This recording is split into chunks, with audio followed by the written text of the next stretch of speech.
Bonjour à tous, c'est Virginie, je suis ravie de vous retrouver pour une nouvelle vidéo qui sera consacrée à une présentation de mes nouvelles découvertes livresques. Donc il y a un peu de tout et je vais intégrer aussi une présentation de livres vraiment idéal pour Noël. Alors je vais commencer déjà par les livres que j'ai lus et qui sont déjà un peu moins Noël, même beaucoup moins Noël pour certains. Donc je vais vous faire un petit topo sur cela. Donc je vais déjà commencer donc par un livre que j'ai découvert dans une grande surface, Leclerc en fait, hein, si vous voulez tout savoir. Ça s'appelle L'école de minuit. J'avais beaucoup aimé la couverture, vous voyez en fait que ça brille, et puis il y a des choses aussi en relief dessus, donc j'avais trouvé vraiment très beau ce livre-là.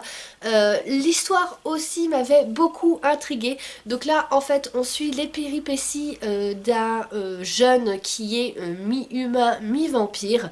Qui va intégrer donc l'école de à lui, sauf que le problème c'est que ses nouveaux amis vont disparaître les uns après les autres, donc il va se lancer dans une véritable aventure pour les retrouver. C'est un livre qui a beaucoup d'humour, l'auteur aussi je crois avait fait une autre série qui, je crois que c'est Sorcière, quelque chose comme ça, enfin voilà, ça traite d'une sorcière qui est aussi apparemment très humoristique. Donc c'est peut-être un petit peu déroutant un peu au départ parce qu'on a pas mal de choses, d'argot, enfin voilà, de vocabulaire un petit peu comme ça. Donc parfois, enfin au début en tout cas en commençant la lecture, j'ai presque trouvé que l'auteur en faisait trop, mais en fait j'ai poursuivi et je ne regrette pas du tout parce que c'est un très bon livre, il y a une très belle originalité, il y a de la recherche au niveau de l'histoire, donc j'ai beaucoup aimé. C'est un livre tout à fait aussi young adult, hein, donc pour les adolescents. Je trouve en tout cas. Donc voilà, j'ai aimé l'histoire, j'ai aimé les personnages et puis j'ai aimé cette touche d'humour. Alors là par contre il n'y aura pas de romance, donc pour ceux qui cherchent une romance, ne prenez pas ce livre là parce que enfin il n'y en a pas. Mais sinon voilà, c'est fantastique à souhait, c'est vraiment top. Voilà, Siméon qui va partir à la recherche de ses amis et qui va découvrir plein de secrets qui sont cachés dans cette école. À conseiller. Pour continuer dans un petit peu le même thème, donc plus Halloween que Noël là pour le coup, hein, pour ces livres là, enfin voilà, très fantastique, je vais continuer par ce livre là qui s'appelle À moi, que j'ai également trouvé à Leclerc. Donc ça m'avait attiré au niveau de la couverture, puis au niveau de ce simple titre en fait, À moi, qui est quand même assez, je trouve, accrocheur. Donc voilà, c'est l'histoire en plus d'une maison hantée comme on les aime, enfin comme moi je les aime. Donc c'est assez commun hein, quand même au niveau de l'histoire. Donc je vous fais le topo. On a une jeune fille qui va emménager dans une nouvelle maison en Floride alors qu'elle n'aime pas du tout ce coin-là et elle en a marre en fait, enfin elle voudrait pas quitter sa vie où elle était avant. Et la maison en plus de ça est totalement détruite, totalement à l'abandon, c'est une vraie ruine. Du coup il y a des déchets partout, enfin c'est vraiment, ils vont devoir faire un ménage monstre. Et le problème c'est que cette maison là, eh bien elle cache un petit secret, elle est habitée en fait, voilà. Et elle est habitée par quelqu'un, donc je vous dis pas qui parce que je vais pas dévoiler l'intrigue, mais en tout cas par un fantôme et qui va en avoir après elle. Ce que j'ai trouvé par contre original, c'est parce que des fantômes, enfin voilà, j'ai lu énormément d'histoires dans ce genre-là. Donc c'est pour ça que je dis que c'est assez commun, une maison hantée avec un fantôme vengeur, etc. Par contre voilà, j'ai aimé, bon il y a des péripéties, enfin voilà, je veux dire il n'y a pas de temps mort, il y a du suspense aussi, donc j'ai aimé ça dans ce livre-là. Mais surtout la fin et le pourquoi en fait. Et puis aussi, forcément, qui renvoie aussi à ce titre-là. Et le titre À moi prend tout son sens. Et justement elle va découvrir en fait dans son lit, gravé sur son lit, donc la fille là qui emménage dans la maison hantée, elle va découvrir que quelqu'un a gravé Un mois sur le lit justement. Et donc ça commence aussi un petit peu par ça, par ces deux mots-là. Et donc la fin révèle en fait à quoi vraiment se rapporte À moi. Et ça, je trouve ça assez top. Donc voilà, j'ai bien aimé quand même ce livre-là. Je le conseille pour ceux qui aiment les histoires de fantômes, les maisons hantées, un livre young adult aussi. Donc voilà. J'ai un doute, je sais plus si je vous avais fait le topo ou pas, sinon je vous le refais au pire. Je crois que je vous l'avais présenté juste, mais je vous avais pas dit ce que j'en avais pensé parce que j'avais pas terminé de le lire dans une précédente vidéo. C'était dans La Cité électrique, le cercle des veilleurs. Donc un livre que j'avais trouvé en librairie lors d'un déplacement du côté d'Albertville. Donc j'ai beaucoup aimé cette histoire, je trouve qu'il y a une très belle originalité. Donc c'est une histoire qui s'adresse aussi plutôt à des jeunes, ils mettent c'est à partir de 10 ans, donc ouais c'est à peu près ça. Par contre, alors c'est bien écrit, peut-être un peu difficile du coup à lire pour des enfants de 10 ans. J'irais peut-être pour un peu plus grand, enfin pour bien comprendre en fait tous les mots etc. Parce qu'il y a des choses un petit peu peut-être plus alambiquées. Mais voilà, une très belle histoire. Donc on suit deux enfants, deux orphelins un peu, enfin voilà. Donc ils font partie, ils sont en fait dans une pension, je crois un petit peu. Et puis ils vont découvrir un message, enfin voilà, oui, un message de leur famille en fait qui a disparu. Et puis ils vont découvrir que leur famille faisait partie d'une sorte de clan, enfin club, ou voilà, le club des veilleurs, et que leur famille avait la faculté un peu de se déplacer à travers les miroirs dans des mondes du coup très différents. Et donc ils vont partir à l'aventure. Il y a aussi une de leurs amies, enfin une de leurs camarades on va dire, qui va les suivre dans cette aventure-là au-delà du miroir. Donc là je trouve ça assez original aussi de passer à travers le miroir, de découvrir ce monde qui est très lié à l'électricité et puis qui il y a de la magie aussi qui est liée à ça. Donc voilà, j'ai beaucoup aimé, pas mal aussi, enfin une belle aventure, des péripéties, du suspense, forcément des méchants qui vont être après eux. Donc je conseille aussi ce livre-là qui est très mystérieux et puis j'aime beaucoup aussi la couverture. Donc j'ai voilà, l'un dans l'autre, j'ai beaucoup aimé aussi cette histoire. Je crois que les avis étaient assez mitigés au niveau de ce que j'avais pu voir sur Booknode, au niveau des avis sur ce livre-là. Bon, il y a des gens qui trouvaient pas trop que ce soit pour enfants, justement, pour un peu plus grands. Bon, après, je pense que les ados, enfin, il n'y a pas de problème, ils peuvent le lire aussi. Et du coup, ce que j'aime bien aussi dans ce livre-là, il faut le souligner, c'est il est très lié en fait au temps, à l'espace-temps en fait pour être précise, et ça j'aime beaucoup aussi. Donc ça fait pas mal réfléchir un peu sur après sur les voyages dans le temps. Enfin je vous en dis pas plus, mais voilà, c'est très lié aussi au temps, donc c'est à conseiller. Alors ensuite j'ai des livres que j'ai découvert à Nose, donc qui étaient pas chers du tout, que j'ai acheté au début. Je me tâtais un petit peu, je me suis dit est-ce que je vais aimer l'histoire ou pas. C'est peut-être un petit peu particulier, mais ça s'appelle comme ça Opale, donc la quête des opales. Donc on a le tome 1 et le tome 2 si je me trompe pas, normalement ça suit, ça doit être ça. Et là on est sur quelque chose qui est vraiment, qui a un rapport à la mer, à l'océan, au flot. Donc je vais vous lire le résumé parce que je les ai pas encore lus ceux-là, donc du premier tome. Moose a grandi à bord de la chasseresse. Rêvant au jour où elle deviendra capitaine, la jeune fille prend très à cœur son rôle protecteur envers son petit frère Sparrow. Ça fait très Jack Sparrow. Mais tout son univers bascule le jour où son père disparaît, tandis qu'un froid surnaturel s'abat sur Trianuka. Le navire de Moose devient la proie de créatures terrifiantes et sanguinaires, et un mal terrible frappe Sparrow. Le dernier espoir de Moose réside dans une ancienne légende. Elle part alors en quête de 3 opales mythiques qui formaient autrefois la couronne du roi de Trianuka, et dont la dispersion aurait divisé les tribus de la mer, du ciel et de la terre, qui se livrent depuis à une guerre sans merci. En retrouvant les opales, Moose espère bien sauver sa famille, sa tribu et peut-être même le monde. Mystère et magie s'entrelacent dans ce premier tome foisonnant d'action et d'aventure. Donc voilà, le résumé m'a quand même assez intriguée, donc j'ai envie de voir ce que ça donne. Donc pourquoi pas, ça sera une de mes lectures suivantes. Donc je vous dirai ce que j'en ai pensé quand je les aurai lus. Je vais vous présenter le dernier livre et ensuite c'est la sélection de 3, je crois que c'est ça, oui, 3 livres de Noël qui suivra, dont 2 vraiment inédits que je viens de faire l'acquisition. Alors le dernier livre que je vous présente avant de vous présenter cette sélection de Noël, c'est After. Alors je l'ai découvert sur Vinted en fait, vraiment par hasard. J'avais acheté en fait d'autres articles chez dans un dressing en fait d'une personne et puis soudain je suis tombée en fait sur ce livre là qu'elle vendait aussi.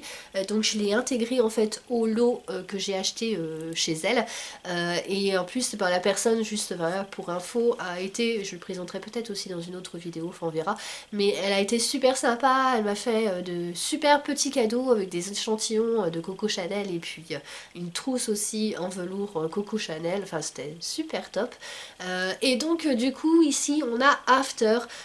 Moi qui aime beaucoup en fait les mystères, je m'intéresse beaucoup à tout ce qui est un petit peu et paranormal et scientifique en même temps. Voilà, j'aime bien aussi avoir un peu les deux aspects. Là, en fait, je trouvais ça sympathique de découvrir After. Donc, ce sont des expériences de vie, de mort imminente, pardon. Euh, donc c'est un scientifique, le docteur Bruce Grayson, qui a décidé, alors il est très, très sceptique, et alors c'est ça que je trouve aussi très intéressant, parce qu'il était très sceptique, c'est un sceptique au départ, voilà, il est docteur, il est psychiatre, enfin voilà, et donc ben, il va soigner en fait une jeune femme qui a fait une tentative de suicide, et puis ben, il va discuter en plus avec sa colocataire là, qui l'a emmené en fait à l'hôpital, et donc il va lui poser un certain nombre de questions sur elle, sur sa vie, etc. Donc la colocataire va livrer pas mal de choses, enfin, sa vision, etc. sur la vie de la fille, enfin des choses personnelles. Et il se trouve que bah, la fille qui était, donc pas dans le coma, mais inconsciente, en fait, voilà, elle avait les yeux fermés tout du long, puis même il s'était mis à part aussi avec sa colocataire pour lui parler. Et bah, elle va lui dire, mais j'ai tout entendu en fait, et puis même je vous ai vu en fait quand vous avez dit ça. Et puis lui il avait aussi, donc par un petit détail en fait, il déjeunait et puis il s'est mis un peu de la sauce tomate sur la cravate et du coup il avait caché ça pour aller voir la colocataire de la fille en fait, il avait mis sa blouse pour cacher la tache, etc. Et elle va lui dire en plus de ça, je sais que vous avez renversé de la sauce tomate sur votre cravate à tel endroit. Et ça, ben, il n'y a aucun moyen qu'elle le sache, à moins qu'il y ait quelqu'un qui lui parlait de ça, mais pourquoi, enfin, quel intérêt qu'un docteur ou autre, ou une infirmière lui parle de ça, enfin voilà. Donc là, il va commencer à s'intéresser à ce genre d'expérience un peu de décorporation, et à tout ce qui a trait, en fait, aux expériences bah, après la vie, en fait, de mort imminente. Et donc, bah, je trouve que pour l'instant, là, j'en suis à peu près au milieu. J'ai commencé en parallèle en fait un autre livre, ça se lit assez vite, alors il y a pas mal de mots quand même, enfin de choses un petit peu techniques, un petit peu médicales, mais je trouve ça pour le moment intéressant parce que bah, on a le déroulé en fait de plein d'expériences différentes, de personnes différentes, avec plein de choses en fait, on retrouve toujours cette même chose. Alors le tunnel, bon ça il dit que ça dépend vraiment en fait des gens, que des gens à l'autre bout de la planète ils vont voir plutôt un ruisseau ou autre chose, donc ça pour lui le tunnel, ça serait une création un peu de l'esprit pour expliquer la différence de stade en fait entre bah, le stade où on est inconscient et puis le stade où on bascule un peu dans cette chose après la vie presque, entre guillemets, hein, enfin ces expériences-là. Mais il y a toujours, bah, enfin très souvent, qui se retrouve, c'est cette sensation bah, de partir au-dessus de son corps, d'être différent en fait de son corps, de voir plein de choses bah, qu'on pourrait pas voir et puis savoir plein de choses qu'on pourrait pas savoir autrement. Il y a aussi des êtres de lumière qui apparaissent souvent et puis qui donnent des leçons de vie aussi, ou une vie, la vie des gens aussi qui défile et tout devant leurs yeux. Ça, je sais que j'ai quelqu'un de ma famille qui avait bah, un peu frôlé la mort et qui a eu des flashs comme ça de sa vie qui a défilé devant elle. Pareil, ce qui est intéressant, et j'ai retrouvé ce truc-là un petit peu aussi parce que bah juste pour info, enfin il se trouve que j'ai moi-même été enfin près de la mort entre guillemets parce que j'ai fait me noyer en Espagne dans la mer. Et du coup, à ce moment-là, il y a pas mal de gens aussi qui relatent dans ces expériences de mort imminente. Alors moi, j'ai pas eu d'expérience du tout, hein, mais ils relatent en fait la distorsion un peu du temps. Et ça, c'est un peu étrange parce que j'ai ressenti ça. Enfin, vraiment, bon, c'est personnel ce que je vous dis, mais je veux dire, quand j'ai failli me noyer, j'ai ressenti cette impression que le temps, enfin, il se déroulait pas comme il se déroule d'habitude. J'aurais été même incapable de dire si c'était des secondes ou des minutes en fait, combien de temps je suis restée sous l'eau, à plus pouvoir respirer, à essayer de reprendre mon souffle.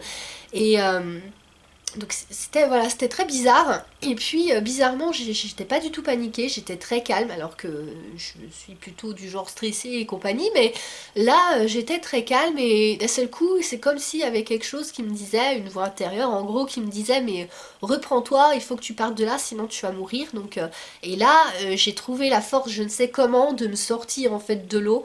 Et parce que j'étais complètement pris en fait par des rouleaux hein, qui m'emmenaient au fond. Hein. Donc voilà, donc je retrouve un petit peu aussi certaines choses qui forcément aussi moi me touchent particulièrement, m'intéressent.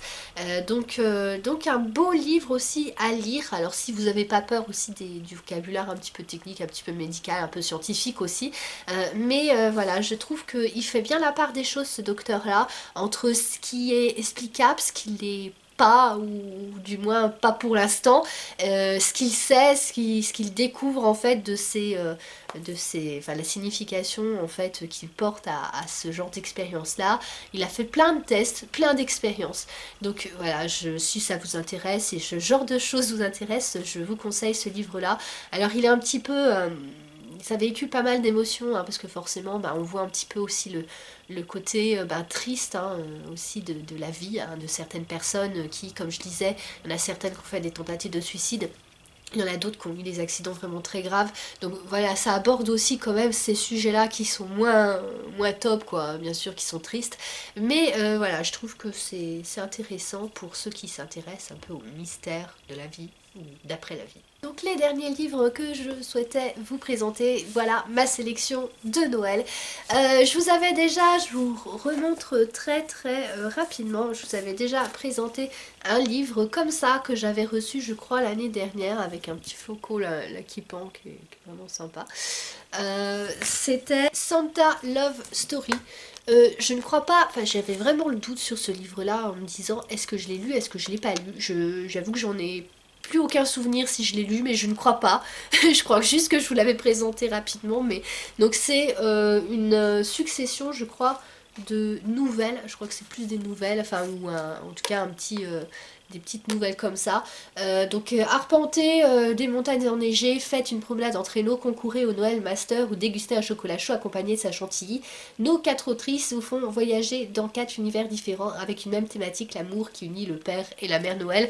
Donc voilà, je crois que c'est des petites histoires comme ça, une succession d'histoires de Noël. Donc ça a l'air vraiment top. Ça va être de toute façon ma prochaine lecture, je crois juste après les livres là que je vais vous présenter. Donc à découvrir et je pense que ça peut être sympa. En tout cas, une belle lecture à conseiller pour les fêtes. Les deux magnifiques livres que j'ai adorés, enfin que j'adore parce qu'il y en a un je suis en train de le lire et l'autre je l'ai dévoré, c'est ces livres-là. Voilà, donc des éditions Twinkle. Je vous présente très souvent leurs livres qui sont vraiment de toute beauté et je trouve que leurs livres ont quelque chose de féerique en fait. Là, on s'éloigne vraiment du fantastique, donc de mon univers favori, voilà. On est vraiment sur des romances, quoi, de Noël, un peu comme des films, en fait, comme pour ceux qui aiment les films de Noël, je pense que vraiment vous aimerez aussi lire ce genre de livres-là. Et il y a toujours, oui, il y a toujours un souffle de magie, en fait, je trouve, dans leurs livres, dans la façon d'écrire des auteurs. Il y a 2 auteurs principaux, hein, c'est souvent les auteurs, en fait, qui contribuent au livre de cette maison d'édition, hein, c'est Laetitia Arnoux et c'est Jérémy Angelo. Ils parlent tout le temps de... Alors je sais pas si ces 2 personnes sont un couple ou pas, mais en tout cas l'un et l'autre ils parlent tout le temps en fait d'un petit chien, leur Shiba Inu, qui revient tout le temps en fait, enfin très souvent dans les... qui est un peu la mascotte un peu des éditions. Déjà les livres sont de toute beauté, donc celui-ci il est comme ça, bon l'autre est normal, mais... dedans, eh bien, il y avait des petites choses, je vous montre.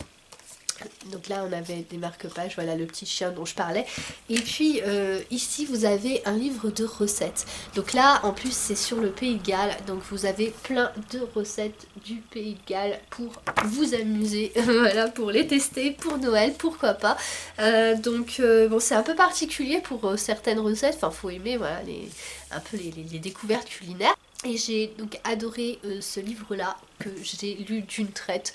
Il y a 2 parties en fait dans ce livre, mais les 2 parties sont vraiment imbriquées parce qu'en fait ils suivent des personnages qui vont se côtoyer. Donc du coup on reste dans le même esprit, on reste à peu près sur les mêmes endroits au Pays de Galles, donc voilà, l'action est centrée là-bas. Il y a une des 2 héroïnes qui est française d'ailleurs. Voilà, à Snowdonia qui existe. Parce qu'au début je me demandais, j'ai Stories from Snowdonia, je pensais que c'était inventé en fait. Mais je me suis rendu compte en pianotant sur internet que ça a l'air d'être vraiment un très beau coin au Pays de Galles, Snowdonia. Donc vous pouvez regarder, hein, ça a l'air vraiment magnifique. Et donc là, on est sur 2 romances superbes de Noël.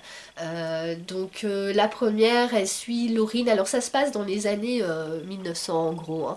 Donc là aussi, on est dans un univers un petit peu du passé. Donc j'aime beaucoup aussi ce type d'univers un petit peu victorien, enfin voilà. Et elle est jurassienne et puis elle va être parachutée chez son oncle, c'est chez son oncle pardon, qui habite au Pays de Galles.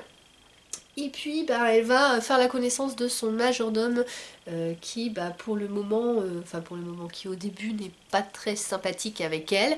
Et puis après voilà, ça va donner lieu à une superbe aventure et une très très belle romance. Et puis la deuxième c'est Alice qui étudie dans un lycée et qui à Cardiff, je crois que c'est ça, ouais c'est ça. Et qui du coup c'est un peu la première femme si vous voulez à étudier là-bas, enfin il y en a très peu forcément à l'époque, et puis elle va vouloir un peu faire comme les hommes. D'ailleurs elle a des amis où elle va un peu former un groupe avec eux, et puis ils sont passionnés de légendes arthuriennes, donc ils vont faire tout un truc comme ça, sauf que elle n'a pas le droit en plus. Étant femme, elle peut pas faire partie de ce genre de club-là. Et donc du coup, elle va être virée un peu de cette université. Et puis ses amis vont suivre en fait, par solidarité, enfin voilà. Et donc du coup, ça va donner lieu aussi à tout un voyage à travers le Pays de Galles, dans des paysages enneigés, juste magnifiques, avec une vraie aventure, et puis forcément l'amour qui attend aussi à la fin. Donc voilà, je vous conseille vraiment à lire au coin du feu, ou au coin du radiateur, enfin peu importe ce que vous avez, mais en tout cas voilà, à lire devant le sapin, on va dire ça. Et le deuxième que je suis en train de lire, que je dévore aussi, c'est celui-ci. C'est 25 Faubourg des Étoiles. Donc là, ça se passe, je sais pas si ça va se voir, mais ça se passe à Montmartre, donc à Paris. Alors là encore, c'est un univers très beau. Je vous montre aussi, on a des petits... hop, des petits marque-pages. Et une superbe petite carte comme ça, qui fait vraiment comme les cartes anciennes, comme les cartes de vœux, c'est vraiment très beau. Et là du coup on sait pas trop en quelle année on est, enfin ça pourrait être aujourd'hui comme demain, enfin voilà, il n'y a pas vraiment de temps, et l'auteur a fait exprès pour qu'on s'identifie encore plus, et puis qu'on imagine que l'action peut se dérouler à tout moment en fait.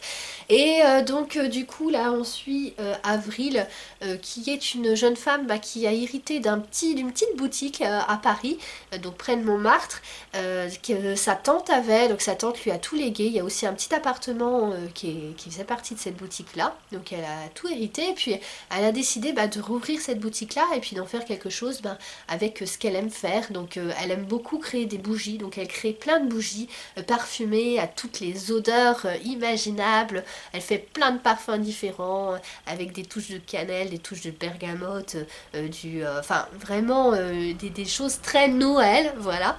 Et le problème c'est que sa boutique elle marche pas du tout. Les gens en fait s'y intéressent pas malheureusement, donc il n'y a pas beaucoup de gens qui rentrent, enfin en fin de compte il y aura quasi, en tout cas c'est centré sur 2 visiteurs, l'histoire, hein, l'intrigue, sur un visiteur qui va être, donc elle a une meilleure amie qui habite juste à côté, dans une succession d'appartements, enfin juste à côté de chez elle, qui est québécoise, donc c'est pareil, ça donne lieu aussi à pas mal d'humour aussi, avec toutes ces expressions québécoises, et puis c'est très intéressant en fait de découvrir tout ça, et puis de les comparer en fait avec nos expressions à nous françaises, etc. Donc ça c'est super top aussi, j'aime beaucoup cette originalité là. donc il y a beaucoup de références aussi au Québec. Et puis donc cette amie là, il y a un homme, le premier qui va pénétrer dans la boutique qui est amoureux d'elle, donc ça a donné lieu aussi à une romance, donc double romance parce qu'il y a le deuxième en fait qui va rentrer, qui lui est quelqu'un de très froid, assez austère, etc. On sent qu'il va y avoir un rapprochement avec l'héroïne Avril. Donc voilà, j'en suis un peu plus de la moitié. J'adore aussi, j'aime beaucoup la façon dont c'est écrit, une plume vraiment poétique, toujours, enfin voilà.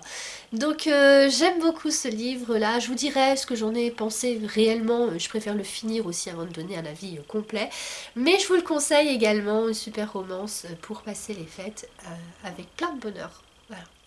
Et ça donne envie de fabriquer des bougies, vraiment. Et pourtant je suis pas bougie, mais franchement ouais, ça donne envie en découvrant toutes ces senteurs magiques qui sont issues de ce livre là, qui se dégage de ce livre. Donc voilà, c'était tout pour cette vidéo. J'espère qu'elle vous aura plu, qu'elle vous aura donné pourquoi pas de belles idées pour Noël, pourquoi pas aussi pour faire des cadeaux. C'est pas trop tard encore, hein, il reste encore un petit peu de temps, mais voilà, j'espère que ça vous aura plu. Alors très bientôt je vous ferai une vidéo, donc je vais essayer de la faire peut-être quand je serai en vacances, enfin je vais voir. Donc je vous avais promis une vidéo sur, enfin si toutefois ça vous intéresse, hein, dites-moi aussi, sur des pièces les plus sympas un peu de mon dressing, donc vous montrer un peu tout ça en rangeant en même temps. Et puis du coup la deuxième chose, j'avais aussi encore une vidéo sur les Lidl à faire, si toutefois aussi ça en intéresse parmi vous. Donc je vous présenterai tout ça, j'avais fait de nouvelles acquisitions qui étaient pas mal à petit prix. Donc voilà, et puis encore d'autres vidéos, je suis en train de réfléchir aussi à d'autres choses à vous présenter. Donc merci encore d'avoir visionné cette vidéo, et puis à bientôt pour de prochaines vidéos. N'oubliez pas de vous abonner pour suivre les prochains contenus sur la chaîne. Salut à tous!